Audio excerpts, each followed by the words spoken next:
কইতাছে এডিসিতে তারা দখল করব, দিও না, দিও না।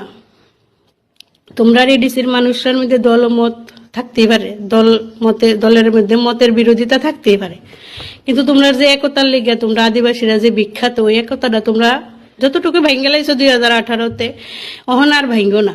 ওই একতাটা যদি একবারে ভাঙ্গেলাও, অখন তো মনে করো তোমরা রে জেলে দিতেছে না, আন্দোলন করতেছো জলের লেগা, কারেন্টের লেগা, কর্মর লেগা, শিক্ষার লেগা, স্বাস্থ্যের লেগে আন্দোলন করতে পারতেছো।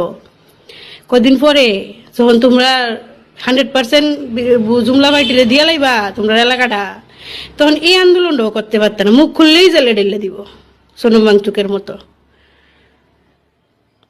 তাই নয়, একজন আদিবাসী এলাকার লোক যখন সুর পার্টি আইছিল, হেও প্রচার করে আনছিল সোনম ওয়াংচুক, তাই নিয়েও খুব প্রচার করে আনছিল, খুব সাপোর্ট করছিল, 100% সাপোর্টার, 100% তাইনের সাপোর্টেই বিজেপি আইছিল, মানে জুমলা পার্টি। আয়াশাই রেকিতা করছে, কোনো প্রতিশ্রুতি রাখছে না। মেইন প্রতিশ্রুতি যেটা দিছিল তারারে 6 শিডিউল দিব।